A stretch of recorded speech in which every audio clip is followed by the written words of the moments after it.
സ്പെയിനിൽ ഹൈസ്പീഡ് ട്രെയിനുകൾ കൂട്ടിയിടിച്ച് അപകടം 21 പേർ മരിച്ചു, 75 പേർക്ക് പരിക്കേറ്റു. സ്പാനിഷ് നഗരമായ അഡമസിലാണ് അപകടം ഉണ്ടായത്. മലഗയിൽ നിന്ന് മാൻഡ്രിഡിലേക്ക് പോകുകയായിരുന്ന ട്രെയിൻ തൊട്ടടുത്ത ട്രാക്കിലേക്ക് ഇടിച്ചു കയറുകയായിരുന്നു. വാർത്തയുടെ വിശദാംശങ്ങൾ ഐസൻ ജോസ് നൽകും. ഐസൻ, എപ്പോഴായിരുന്നു ഈ അപകടം? ഒപ്പം തന്നെ 21 മരണം ഇതിനോടകം തന്നെ റിപ്പോർട്ട് ചെയ്തിട്ടുണ്ട്. പലരുടെയും നില ഗുരുതരമാണ് എന്നറിയുന്നു. എന്താണ് നിലവിലത്തെ സാഹചര്യം? തീർച്ചയായും രാഖി, പലരുടെയും നില 75ഓളം പേരുണ്ട് ഈ അപകടത്തിൽ ഗുരുതരമായി പരിക്കേറ്റവർ എന്നാണ് മനസ്സിലാക്കാൻ സാധിക്കുന്നത്. ദൃശ്യങ്ങളിലൊക്കെ കാണുന്നത് പോലെ വലിയൊരു രീതിയിലുള്ളൊരു കൂട്ടിയിടിയാണ് ഉണ്ടായത്. സ്വാഭാവികമായും നമുക്കറിയാവുന്നതാണ്, ഹൈസ്പീഡ് ട്രെയിൻ എന്ന് പറയുമ്പോൾ 200 കിലോമീറ്ററിന് മുകളിൽ വേഗതയിൽ സഞ്ചരിക്കുന്ന ട്രെയിനുകളാണ്. മണിക്കൂറിൽ 20 കിലോമീറ്റർ ശരാശരി വേഗത കൈവരിക്കുന്ന ട്രെയിനുകളാണ്. അതുകൊണ്ട് തന്നെ അതിനേക്കാൾ വേഗത, ഒരുപക്ഷേ 200-250 കിലോമീറ്റർ മണിക്കൂറിൽ വേഗത ആർജിക്കാനുള്ള സാധ്യത ഈ കൂട്ടിയിടിയുടെ ലക്ഷണം കണ്ട് മനസ്സിലാക്കാൻ സാധിക്കുന്നു എന്നാണ് നിരീക്ഷകരെല്ലാം തന്നെ പറയുന്നത്. അത്തരത്തിലൊരു കൂട്ടിയിടിയാണ് നടന്നതെന്നുകൊണ്ട് തന്നെ 75 പേർക്ക് പരിക്കേറ്റിട്ടുണ്ട്, ഗുരുതരമാകാനുള്ള സാധ്യതയുണ്ട്.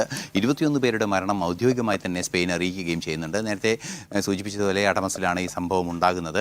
മാൻഡ്രിഡിലേക്ക് പോവുകയും മാൻഡ്രിഡിൽ നിന്ന് വരികയും ചെയ്യുകയായിരുന്ന 2 ട്രെയിനുകളാണ് ഇത്തരത്തിൽ കൂട്ടിയിടിച്ചത്. ഒരു ട്രെയിൻ, മാൻഡ്രിഡിലേക്ക് പോവുകയായിരുന്ന ട്രെയിൻ പാളത്തിൽ നിന്ന് തെറ്റി മറ്റു തൊട്ടടുത്ത പാളത്തിലേക്ക്, അതായത് തിരിച്ചു വരുന്ന ട്രെയിൻ സഞ്ചരിച്ച പാളത്തിലേക്ക് ഇടിച്ചു കയറുകയായിരുന്നു. നേരിട്ട് തന്നെ കൂട്ടിയിടിയുണ്ടായി എന്നാണ് മനസ്സിലാക്കാൻ സാധിക്കുന്നത്. ആ ഒരു സാഹചര്യത്തിൽ പരിക്കും ഗുരുതരമായ ഒരു അവസ്ഥയുണ്ട്. 21 പേർ മരിച്ചിട്ടുണ്ട് എന്നാണ് അറിയാനും സാധിക്കുന്നത്. ഇനിയും മരണസംഖ്യ ഉയർന്നേക്കാമെന്നുള്ള ആശങ്ക നിലനിൽക്കുന്നുണ്ട് എങ്കിൽ കൂടി സ്പെയിനിൽ നിന്നും നമുക്ക് ലഭ്യമാകുന്ന വിവരങ്ങൾ അനുസരിച്ച് ഈ 21 പേരുടെ മരണം സ്ഥിരീകരിച്ചു എന്നാണ് അറിയാൻ സാധിക്കുന്നത്. രാഖി. ശരി ഐസൻ, സ്പെയിനിലാണ് ട്രെയിനുകൾ കൂട്ടിയിടിച്ച് ദാരുണമായ അപകടം സംഭവിച്ച നിരവധി പേർക്ക് മരണം സംഭവിച്ചിട്ടുണ്ട് എന്നുള്ളത് വലിയ സങ്കടമുണ്ടാക്കുന്ന വാർത്ത തന്നെയാണ്. ഐസൻ ജോസാണ് വാർത്തയുടെ വിശദാംശങ്ങൾ നൽകിയത്. IS ബന്ധത്തിൽ കസ്റ്റഡിയിലെടുത്ത സെയ്ദ് മുഹമ്മദ് ആദിലിന്റെ ഡിജിറ്റൽ ഡിവൈസുകളുടെ പരിശോധന പൂർത്തിയാകുന്നു.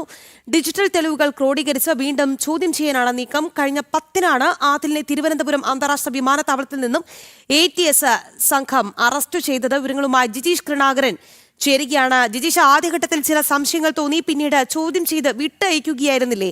ഇപ്പോൾ വീണ്ടും ഒരു ചോദ്യം ചെയ്യലിലേക്ക് അന്വേഷണ സംഘത്തെ എത്തിക്കുന്നതിന്റെ ചേതവികാരം